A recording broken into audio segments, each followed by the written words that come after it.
Inspired by her work at an eco-village in South America, Jana Kretzmer returned to South Africa in 2006 with her heart set on transforming our schools and offering learners a more holistic and experiential education.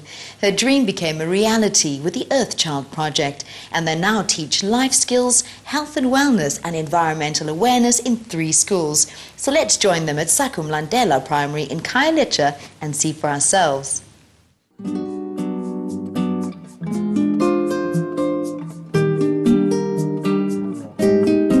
I was traveling in South America, and while I was there, I was reading an autobiography of a yogi, and there were 2 pages in that book where he describes a school that he'd started in India.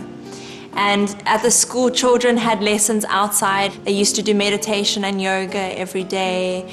They would also do things like maths and English, but it was very holistic and very balanced. And these 2 pages just made me think, oh, this is what school should be about. And that's what gave me the idea to come back to South Africa and find a way to introduce this into schools here. So that we can try and get it. I came back at the beginning of 2006, and I started volunteering at a primary school in Woodstock. I noticed that a lot of other NGOs and volunteers were coming in and out of the school. And because I was there throughout the year, I saw that once they left, nothing was ever maintained. And understandably, because teachers have 40 kids in a class, they're under-resourced, they're stressed. So that's when I realized that if we were going to do anything meaningful and sustainable, it really needed to have a full-time person in the school. And that's where our Earthchild facilitators come in.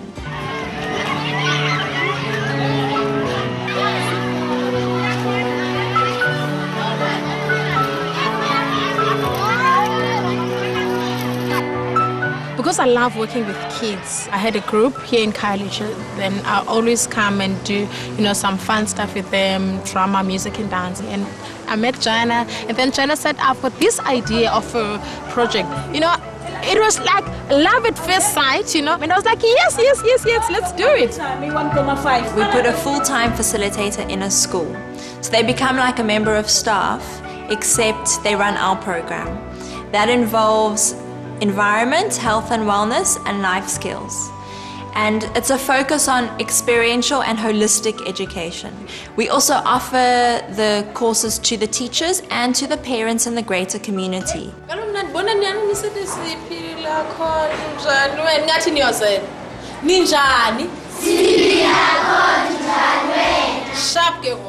The thing about our lessons is to teach kids values, like how to respect, it's not actually like biology, history and maths and blah, blah, blah. It's actually values, taking responsibility of something that you see is wrong. And also about the environment, if you don't love Khayelitsha, who will love Khayelitsha? So you need to pick up the papers, I teach kids not to litter, how important it is our environment. As you can see, our school is so beautiful. There are no papers. We take responsibility.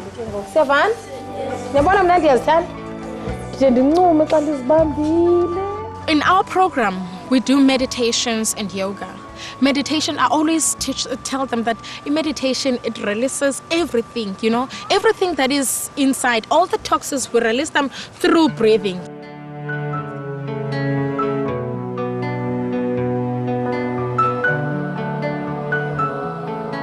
A lot of these children are eating huge amounts of sugar and food that gives them a lot of energy. Then they're expected to sit behind a desk and concentrate. It's not a very conducive environment for learning to take place because they've got all this energy, they don't know what to do with it. So something like meditation and yoga, firstly yoga gets them moving so they get some of the energy out, and something like meditation really calms them down, it relaxes their mind, so they're in a far more open state to learning.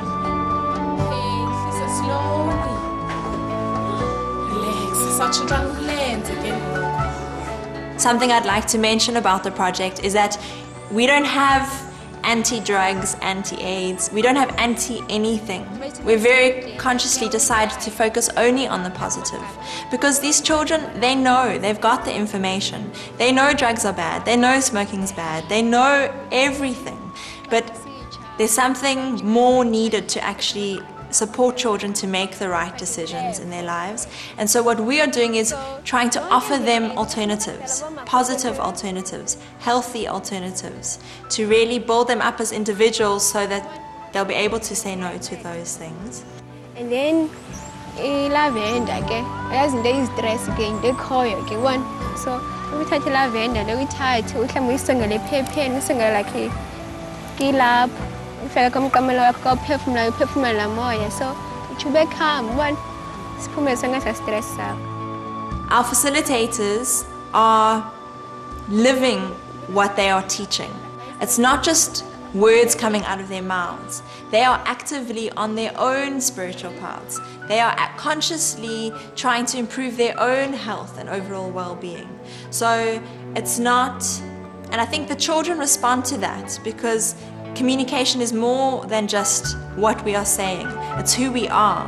And we've really seen the impact that that's had in the schools. Let's all leave our day behind us, feeling present in this sharing circle. Earthchild is doing a tremendous work because they are here to help us as teachers. They are here to help the parents, to help the learners as well. I would advise other schools to invite them to their schools. They are a good help in terms of behavior.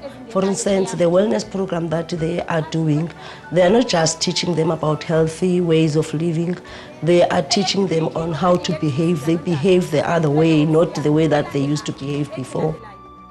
The children improve even in their study ways. Like last year, our grade 6 that we had last year, they even got an award from the Department of Education for having improved in education, which I think it's not just the teachers, they have also played a big role.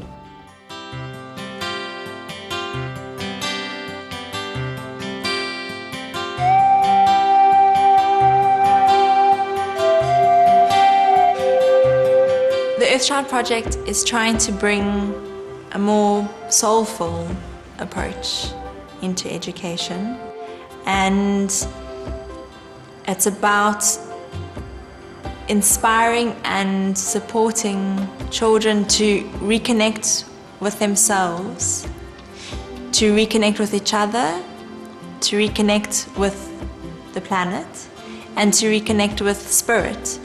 So nothing that we do is attached or part of any religion. It just comes from a place of us really believing that us as physical, spiritual beings have infinite potential. It's really something I believe in quite strongly, that anything is possible. Children of the earth, listen to our song. Brothers and sisters, come and sing along.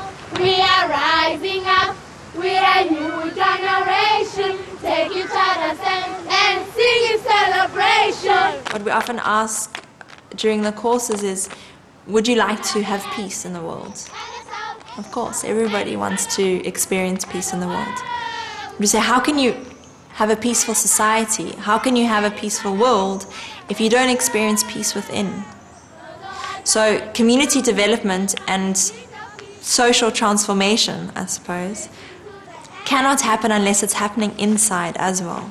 And it cannot happen inside unless we reconnect with ourselves on a very deep level. So it's like as happens within will happen outside as well. We love the earth, and ourselves, and each other, and the world.